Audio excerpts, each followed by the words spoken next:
Querido amigo, temos diante de nós os 46 versículos do capítulo 21 de Mateus. Esse é um capítulo importante, pois relata o início da última semana de Jesus antes da sua crucificação. Os acontecimentos desse capítulo, até o final do capítulo 27 e 66, ocorreram nessa última semana. Então gostaria, querido amigo, que você pensasse comigo a respeito dos nossos sentimentos por alguém. Quando gostamos de alguém, quando amamos alguém, todas as suas palavras e ações são percebidas por nós como expressões de bondade e sempre adquirem um significado especial. Mas, por outro lado, quando sentimos ciúmes ou até ódio de alguém, essa atitude não é correta, vamos dizer isso bem claramente, o que acontece é que quando nós temos esse tipo de sentimento, aquilo que nós percebemos, tudo é distorcido e tudo que a pessoa faz, ou a maneira como ela age, se torna então algo inconveniente que rejeitamos e até repudiamos. E assim, cada vez mais, o nosso sentimento de rejeição vai crescendo mais e mais. Por que é que eu estou comentando isso com você? Você consegue imaginar? Isso mesmo, isso mesmo. Diversos irmãos entenderam. Veja só, eu estou me referindo ao sentimento que Jesus despertava na liderança judaica, na liderança religiosa do povo de Israel. A cada atitude bondosa de Jesus, a cada palavra de Jesus, a hostilidade crescia, o ódio e a rejeição por Jesus aumentavam por parte daqueles líderes. Veja bem, Jesus estava indo de Jericó para Jerusalém e ali curou os 2 cegos e ainda como consequência, os 2 cegos se tornaram seguidores de Jesus. Agora você pode imaginar o que provocou, que tipo de sentimento estava no coração daqueles líderes religiosos? O ódio por Jesus cada vez crescia mais e mais. Esse sentimento de hostilidade a Jesus foi crescendo de tal maneira que a própria bondade de Jesus tornava-se uma ofensa para eles, para os líderes religiosos. Então Mateus descreve as próximas cenas no capítulo 21, 1 a 22, que podem ser entendidas como 3 parábolas dramatizadas, ou 3 ações simbólicas de Jesus. Primeiro, a sua entrada em Jerusalém, que simbolizava Jesus como rei e Messias, do versículo 1 a 11. A purificação do templo, que simbolizava Jesus como autoridade sobre o verdadeiro culto prestado a Deus, nos versículos 12 a 17. E a maldição da figueira, que simbolizava Jesus como instrumento do juízo divino sobre os líderes de Israel que não o reconheciam como Messias e não aceitavam a missão de Jesus como Salvador da humanidade. Você percebe que tudo o que Jesus falava ou fazia, ou ainda tudo o que faziam em favor de Jesus, era rejeitado e era desprezado pelos religiosos de então? Então vamos olhar agora e analisar especificamente cada uma dessas partes do texto. No texto de 21, 1 a 11, temos a entrada de Jesus em Jerusalém, que alguns até têm chamado de entrada triunfal. Certamente esse foi o ponto máximo, foi o pivô para todo o ódio contra Jesus. Na verdade, esse nome, entrada triunfal, é muito discutível, porque Jesus entrou nessa última semana em Jerusalém algumas vezes, não só apenas uma vez, e o aspecto triunfal dessa entrada, na verdade, só se reconhece pela reação do povo, espalhando palmas e roupas para que Jesus passasse num sinal de aceitação da realeza dele. Mas como sabemos, no final da semana, na sexta-feira, Jesus morre numa cruz. Então, nada de triunfal. O triunfo do Senhor Jesus foi a cruz do Calvário. Em relação a esse primeiro episódio, devemos destacar, em primeiro lugar, o ambiente. 1. Jesus foi aclamado por milhares de pessoas quando se aproximou de Jerusalém. 2. A estrada militar que vinha de Jericó para Jerusalém passava perto da vila de Bet-Jafé. Veja que nome difícil, hein? Bet-Jafé, que significava casa de figos. 3. Ao viajar por essa estrada, antes de chegar a Jerusalém, a visão que Jesus teve da cidade era uma visão maravilhosa. 4. As pessoas que chegavam a Jerusalém para celebrar o grande festival religioso da Páscoa formavam então uma grande multidão e o grau de exaltação ficou ainda mais elevado pela presença de Jesus. E 5. O clamor da multidão, a saudação com palmas e roupas colocadas no chão para que ele passasse, montado no jumentinho, fez com que os religiosos o odiassem ainda mais e se mordessem em ciúmes. Em segundo lugar, sobre a entrada de Jesus em Jerusalém, devemos destacar os preparativos para essa entrada.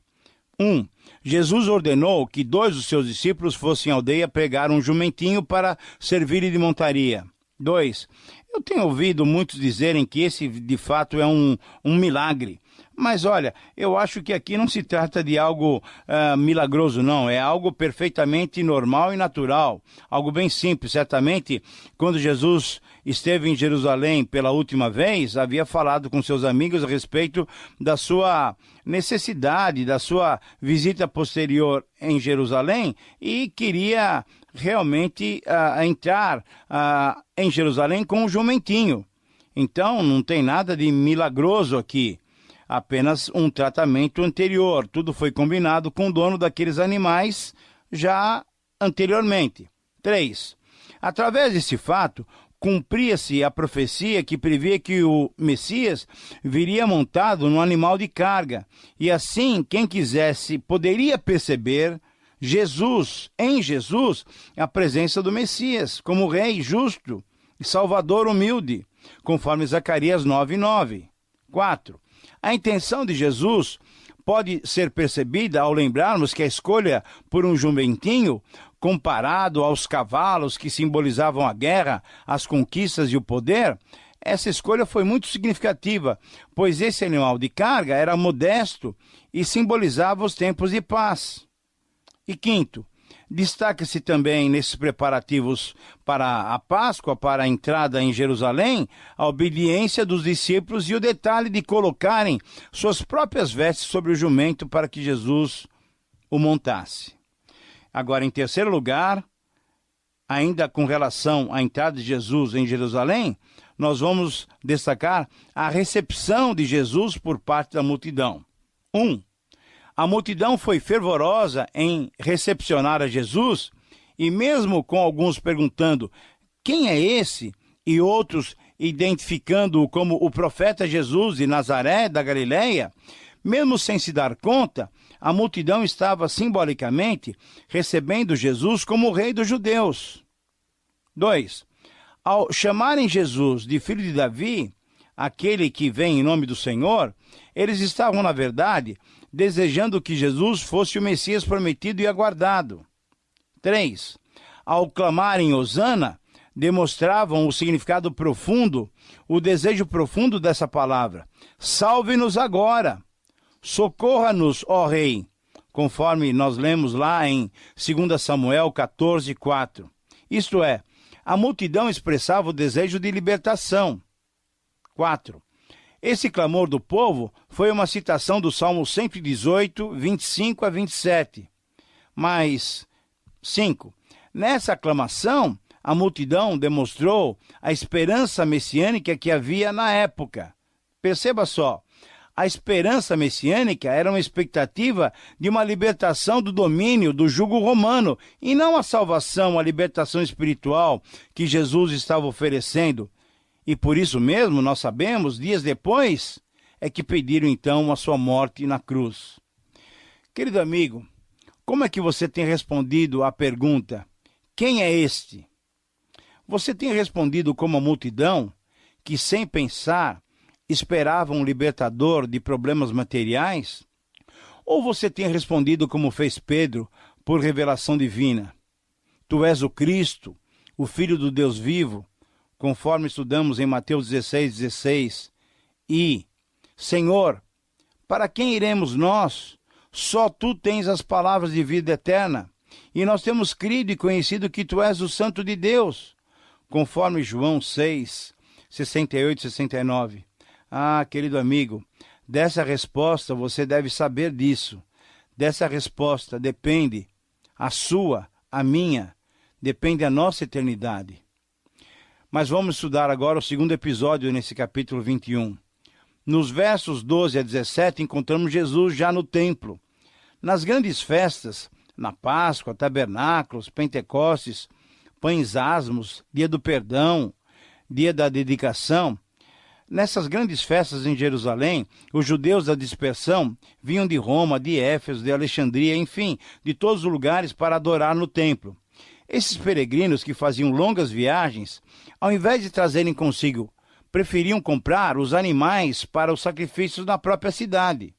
Assim, havia grande mercado que fornecia os animais para serem adquiridos e oferecidos em sacrifícios. Mas o que poderia ter sido um serviço discreto de ajuda a esses peregrinos, tornou-se, na verdade, um comércio explorador por causa da ganância daqueles que vendiam os animais.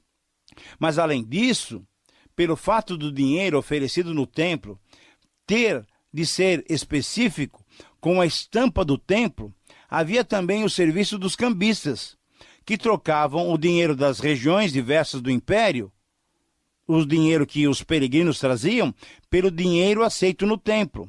Então, esse serviço, que poderia também ser uma ajuda prestada aos viajantes de fora, tornou-se também, pela ganância, uma fonte de lucro para os cambistas, uma fonte de lucro desmedida. Ora, ao ver que estava e que fora desvirtuado o propósito daquelas ações, de algo bom em algo mau e lucrativo, pela ganância do coração impuro, Jesus não teve dúvida. Expulsou a todos que ali faziam comércio, derrubando as mesas dos cambistas e as cadeiras dos vendedores de animais. As áreas do templo mais pareciam com um mercado do que com uma casa dedicada à oração. Então Jesus, ao invés de aceitar aquela situação, ele entrou numa ação decisiva. Mas as palavras do versículo 13 podem ter também uma outra dimensão, a dura repreensão que Jesus fez aos vendedores. A expressão covil de salteadores pode ser encontrada em Jeremias 7, 9 a 11, e adverte contra a futilidade da reverência supersticiosa, quando o culto está misturado com a maldade do coração. Essa expressão pode significar também rebeldes nacionalistas, ou então até guerrilheiros. Assim, se nós considerarmos também esse significado, Jesus estava acusando todos aqueles, não só de gananciosos, mas também de terem transformado a casa de oração numa fortaleza nacionalista, usando o templo com fins políticos. Jesus então reprova terem mudado o local de adoração em local de racismo, de patriotismo, de política, de ódio contra os romanos, tornando essas questões mais importantes do que a espiritualidade, a oração e a adoração ao Deus vivo. Mas além de promover essa limpeza física nos atos do templo, a limpeza de intenções, Jesus também agiu de forma ainda mais contundente contra as tradições dos religiosos, dos sacerdotes e escribas. O versículo 14 relata que vieram a Jesus cegos e coxos, e ele os curou. Enquanto os religiosos proibiam que qualquer pessoa deficiente oferecesse sacrifícios no templo, Jesus cura-os completamente, possibilitando a eles a adoração. O contraste, então, entre as atitudes dos líderes e a atitude compassiva e amorosa de Jesus era tão grande que até as crianças clamaram e adoraram a Jesus, dizendo: Hosana ao filho de Davi. Os religiosos, então, ficaram indignados e questionaram a Jesus. Eles queriam saber o que queria fazer com aquelas crianças para que elas se calassem. Não estás ouvindo o que elas dizem? E Jesus respondeu com uma pergunta extraída do Salmo 8:2. Nessa resposta, que foi uma pergunta, Jesus aponta 3 verdades. Ele dá primeiro uma base bíblica para não silenciar as crianças. Segundo, ele revela algo de si mesmo, mostrando o quê? Que o louvor que era dirigido a Deus, Jesus Ele o estava aceitando como Messias, como ser divino, como filho de Davi. E em terceiro lugar, ele relembra mais uma vez que são os humildes, os pequeninos, no caso aqui, as crianças, que percebem as verdades e as realidades espirituais, enquanto os sábios e entendidos não compreendem a revelação divina e tentam combatê-la eliminando-a.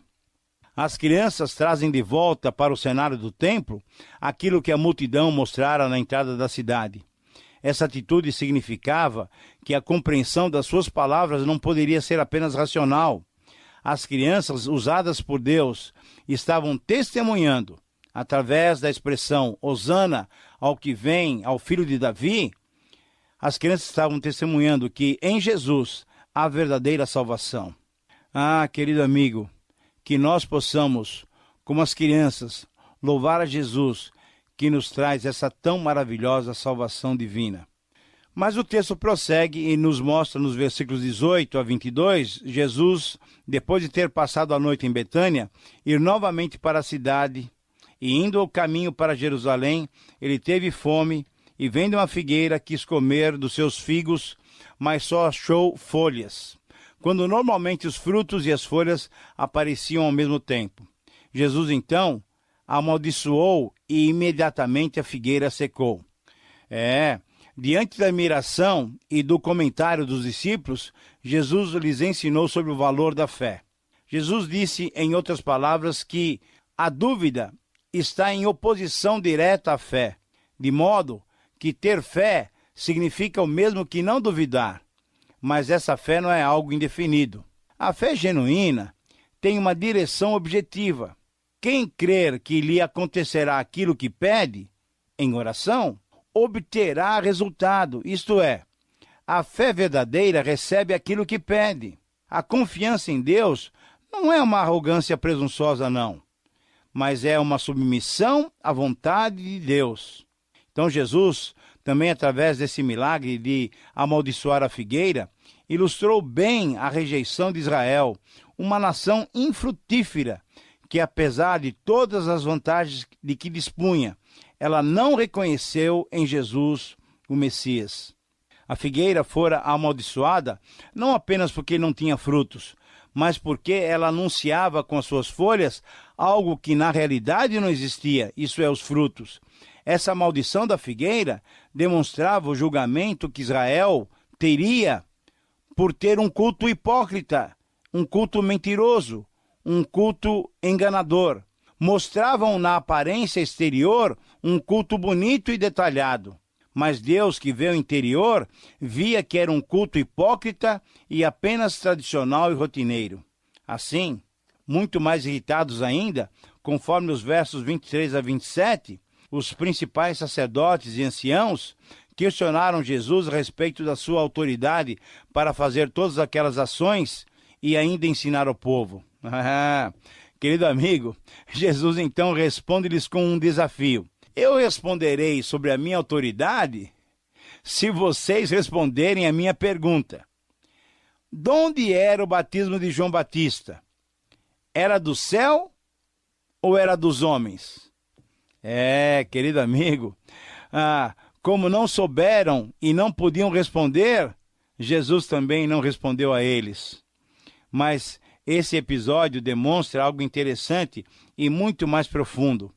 Esses religiosos quiseram questionar a autoridade de Jesus, mas pela sutileza da resposta do Senhor Jesus, ele questionou a competência e a autoridade deles, a autoridade moral deles, a autoridade espiritual deles, para julgarem a sua autoridade. Como não responderam, certamente ficaram envergonhados diante do povo. Você percebe, meu amigo, que diante disso, a cada embate, a cada diálogo, a cada confronto, a separação, a divisão entre as autoridades religiosas de Israel e o Senhor Jesus ia se acentuando mais ainda, tornando-se praticamente insuportável? Mas o texto prossegue, Jesus ainda conta duas parábolas. Nos versículos 28 a 32, temos a parábola dos 2 filhos. E diante do pedido do pai, para que trabalhasse na vinha, o primeiro filho disse que iria, mas não foi. E o segundo filho disse que não iria e depois foi. Arrependido, depois ele foi trabalhar. Jesus então mostrou que, diante da mensagem do João Batista, os líderes religiosos que tinham tudo para reconhecê-lo como precursor do Messias e poderiam crer no Messias, que era o próprio Senhor Jesus, eles não creram, não o fizeram. Mas aqueles que eram considerados escória, pecadores e até rejeitados pela sociedade, que começaram dizendo não ao apelo do Batista, eles depois arrependidos aceitaram a mensagem das boas novas do reino de Deus. Por isso Jesus disse que eles entrariam antes no reino do que aqueles. Com isso, os religiosos ficaram ainda mais irritados com o Senhor Jesus. E no final do capítulo nós temos a parábola dos lavradores maus, nos versículos 33 a 46. Um dono de uma vinha, depois de algum tempo de viagem, do tempo de colheita, enviou seus servos para receberem sua parte dos frutos. O texto mostra que os lavradores foram maltratando, apedrejando e matando cada um dos enviados, até chegarem ao ponto de matarem o filho do proprietário. A pergunta de Jesus, o que deveria ser feito com aqueles lavradores maus, eles responderam: por certo, o proprietário deveria fazer perecer de modo horrível aqueles malvados. E assim, diante dessa resposta, Jesus citou o Salmo 118.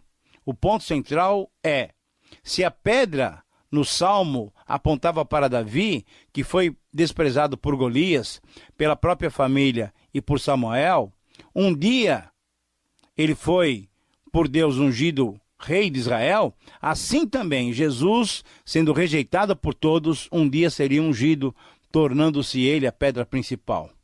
Quando os líderes religiosos perceberam que Jesus se referia a eles mesmos, se calaram e se foram. Chegamos assim ao final de mais um programa, de mais um momento de estudo com você. Que Deus o abençoe. Agradecemos a sua companhia e esperamos encontrá-lo no próximo programa.